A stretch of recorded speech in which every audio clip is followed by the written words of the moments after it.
कल एक जो 18 प्रश्न थे उसमें एक प्रश्न है बहुत अच्छा। कल के 18 प्रश्न जो थे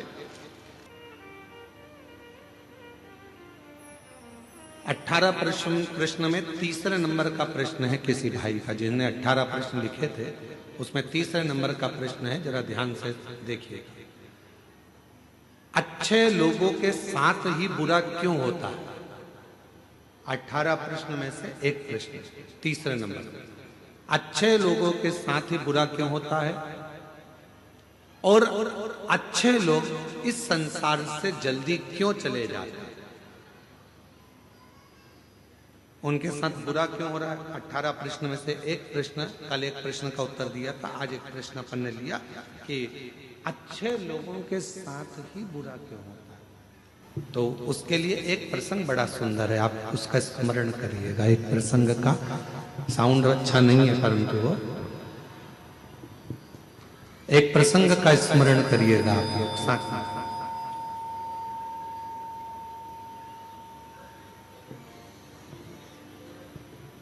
एक बार भगवान नारायण और देवऋषि नारद दोनों भ्रमण करने के लिए चले, दोनों घूमने के लिए पृथ्वी पर आ गए और भ्रमण कर रहे थे मृत्युलोक में। घूमते घूमते घूमते घूमते एक सेठ जी के दरवाजे पर, और सेठ जी के दरवाजे पर दोनों ने ब्राह्मण का रूप रखा, और ब्राह्मण का रूप रखकर देवऋषि नारद जी ने भगवान विष्णु जी से कहा कि मुझे बहुत तेज प्यास लग रही है, प्रभु चलो, बहुत पानी पीने का मन कर रहा है, चलो कहीं चलते हैं। भगवान नारायण ने कहा कि सामने एक सेठ जी का घर है, चलो अपन वहां चलते हैं। चलिए वहां पहुंच चलते हैं और सेठ जी के घर पर चले गए और सेठ जी के दरवाजे पर जाकर उन्होंने आवाज लगाई, भैया कोई है क्या? भगवान विष्णु और देवऋषि नारद दोनों ने आवाज लगाई, भैया कोई है क्या, भैया कोई है क्या? दरवाजा सेठ जी ने खोला और खोलने के बाद पूछा तुम कौन हो? तो देवऋषि नारद और भगवान नारायण दोनों कह दिए, भैया हम तो पथिक हैं, यहाँ भ्रमण करते करते यहाँ आए हैं, भ्रमण करते करते यहाँ पहुंचे हैं और भ्रमण करते करते हम लोग यहाँ पहुंच गए, हमको बहुत तेज प्यास लगी, क्या आप पानी पिला सकते हो?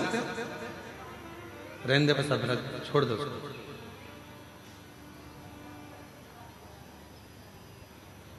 क्या आप हमें पानी पिला सकते हो? और इतने में सेठ जी बाहर आए, दरवाजा खोलकर कहा, नौकर समझ रखा है क्या? तुम्हारे पिताजी छोड़कर गए हैं क्या यहाँ पर किसी को पानी पिलाने के लिए? चलो निकलो यहाँ से। पानी पीने आए और सेठ जी ने धक्का मार दिया और दोनों को बाहर निकाल दिया। देवऋषि नारद ने भगवान विष्णु से कहा, इसको धन का अहंकार बहुत ज्यादा, श्राप दे दो इसको कि पूरा बर्बाद हो जाए। इतने में भगवान विष्णु ने पलट कर दोनों हाथ ऊंचे कर कर कह दिया, भगवान करे तेरे घर में और लक्ष्मी बढ़ जाए, तेरे घर में और संपदा बढ़ जाए, तेरे घर में और धन बढ़ जाए। देवऋषि नारद को तो गुस्सा आ गया। नारद जी ने कहा, प्रभु कैसी बात करते हो, तुम्हें तो इसको श्राप देना चाहिए कि बर्बाद हो जाए, और तुमने उसका आशीर्वाद दे दिया कि उसके घर में और धन आ जाए। कितना बेकार व्यक्ति, उसको और तुम वर देकर जा रहे हो। और आगे चले, नारद जी से भगवान ने कहा चल और आगे चलते। और आगे गए तो एक बूढ़ी माँ का झोपड़ा था, और बूढ़ी माँ के झोपड़ा, छोटा सा झोपड़ा था। दरवाजा बजाया, माँ प्यास लग रही, माँ पानी, माँ बहुत तेज प्यास लग रही है, पानी पीना। बूढ़ी माँ ने दरवाजा खोला, आसन बिछाया, बिठाया, अंदर से पानी लाकर पिलाया, फिर गई गिलास में गरम गरम दूध लाकर दोनों को दे दिया और कहा, लो बाबा दोनों दूध पियो फिर जाओ। और दोनों दूध पीकर जाने लगे।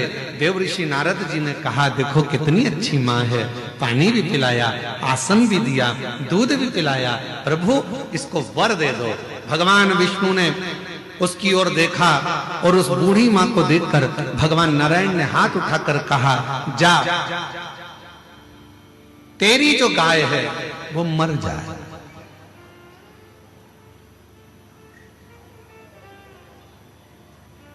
जिस गाय का तूने दूध पिलाया, तेरे पास जो गाय है वो मर जाए। अब तो नारद जी को बहुत क्रोध आया। नारद जी ने कहा, वो सेठ जी ने धक्का मारकर निकाला, उससे कहा कि तेरा धन बढ़ जाए, और वो बिचारी ने पानी पिलाया, दूध पिलाया, आसन लगाया, और तुम उससे कह रहे हो कि जिस गाय का दूध तुमने दूध पिया वो गाय ही मर जाए। भगवान नारायण नारद जी ने कहा कि मुझे तुम्हारा निर्णय अच्छा नहीं लगा, ये निर्णय मुझे स्वीकार नहीं है, मैं इस निर्णय से खुश नहीं हूं। तुमने ऐसा वर क्यों दे दिया और तुमने ऐसा श्राप क्यों दे दिया? उसने गलत क्या करा? वो तो अच्छी थी, व्यवहारिक थी, दूध भी पिलाया, पानी भी पिलाया, आसन भी लगाया, उसके बाद भी तुमने उसका बुरा कर दिया। तीसरे नंबर का प्रश्न है, किसी ने करा 18 प्रश्न में से तीसरा प्रश्न है कि अच्छा करने वाले के साथ बुरा क्यों होता है? उसका उत्तर इस कथा में है, इस कथा के संवाद में है। भगवान देव ऋषि नारद ने भगवान विष्णु से कहा, तुमने ठीक नहीं करा, तुमने उसको, उसकी गाय बिचारी उसी के सहारा था और तुमने उसको मरने का कर दिया। मरने? हाँ, क्यों?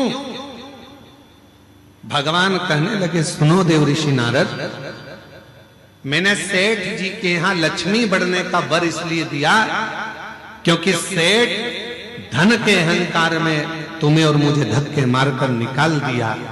सेठ के यहां लक्ष्मी बढ़ेगी और वो लक्ष्मी के लोभ में इतना पड़ा रहेगा, इतना पड़ा रहेगा उस माया के लोभ में, कि मरने के बाद वो सांप बन जाएगा और उसी धन के आगे पीछे घूमता रहेगा सांप बनकर। और मैंने वो बूढ़ी मां जो मेरा भजन करती है, पथिकों की सेवा करती है, उसको, उसके घर की गाय को मरने का इसलिए कहा क्योंकि नारद, वो बूढ़ी मां कुछ दिन में मरने वाली है, उसकी उम्र पूरी हो गई, वो मरने वाली है, पर उसके घर में कोई नहीं है। वो दिन रात अपनी बुद्धि में उलझी रहती है कि मेरी गाय का क्या होगा, मेरी गाय का क्या होगा, मेरी गोमाता का क्या होगा, मैं मर जाऊंगी तो मेरी गाय कौन रखेगा, मेरी गाय को कौन पालेगा, इसको चारा कौन देगा, इसको पानी कौन देगा। इसलिए मैंने एक काम कर दिया कि उसको कह दिया कि तेरी गाय मर जाए। अर्थात इस बूढ़ी माँ ने हमें जल पिलाया, इस बूढ़ी माँ ने हमें दूध पिलाया, इस बूढ़ी माँ ने हमें आसन दिया, तो फर्ज मेरा है कि ये जब मरे तो इसकी बुद्धि में गाय ना रह जाए, नहीं तो मरने के समय पर जो याद रहता है उसी की योनि मिल जाती है, फिर वो उसमें भटकेगी, फिर 84 के चक्कर में पड़ेगी। और अगर वो गाय चली गई और उसकी बुद्धि में वो गाय नहीं रही और जब वो प्राण त्यागेगी तो वो मुझ में समा जाएगी, बैकुंठ आ जाएगी, फिर वो भटकेगी नहीं, फिर वो इधर उधर नहीं जाएगी। अभी हमको लग रहा है कि भगवान ने हमारे साथ बुरा करा। लोग कहते हैं अच्छे लोगों के साथ बुरा क्यों होता है, पर याद रखना अच्छे के साथ बुरा इसलिए होता है कि भगवान उसको पकड़कर अपनी मंजिल तक ले जाना चाहता है। बुरा इसलिए हो रहा है कि भगवान उसको संभालना चाहता है। बुरा इसलिए हो रहा है क्योंकि वो उसको हाथ पकड़कर उसकी मंजिल तक पहुंचाना चाहता है। आप उसको समझते नहीं, बस अपनी बुद्धि से लगे और कह दिया बेचारा कितना अच्छा था, मंदिर जाता था, एक लोटा जल चढ़ाता था। कई लोग कहते अरे गुरुजी हम मंदिर गए, हमने भगवान को जल चढ़ाया, भगवान की सेवा करी, भगवान का स्मरण करा, उसके बाद मेरा एक्सीडेंट हुआ, मेरा हाथ टूट गया। अच्छा हुआ कि तूने जल चढ़ाया और हाथ टूटा, नहीं तो उस समय पर तो तेरे प्राण जाने का समय था। पर बड़े तलवार की नोक को भगवान ने सुई की नोक पर निकाल दिया और तेरे हाथ को तोड़कर उस समय की काल घटना को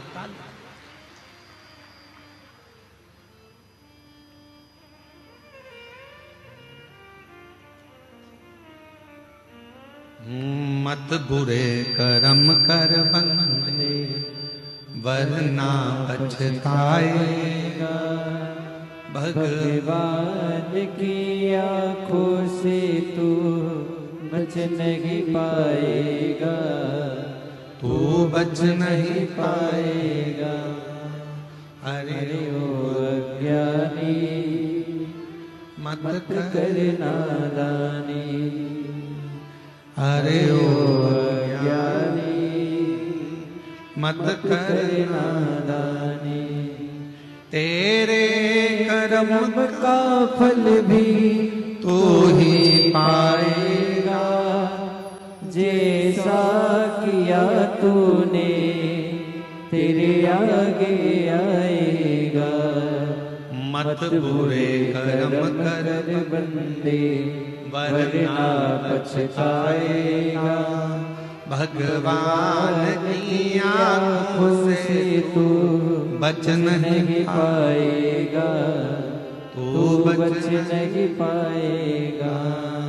अरे ओ अज्ञानी मत कर नादानी। ये वो पवित्र धरा है। शिव महापुराण की कथा कहती है, शंकर भगवान का चरित्र कहता है, शिव तत्व कहता है। यहाँ हमारा शास्त्र वर्णन करता है कि शिव को पहचानना, शंकर को जानना बहुत कठिन है। शिव गुरु कब आता है, कब जाता है, कब कृपा करता है, किसी को मालूम नहीं पड़ता।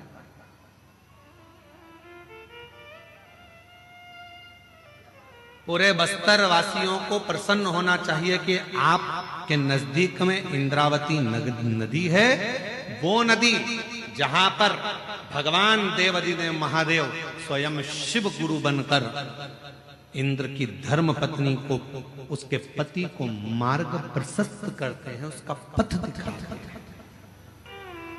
इसलिए शायद इंद्रावती नदी का भी जो पत्थर है वो जल की धार से घिस घिस कर शिवलिंग की आकृति का हो जाता है।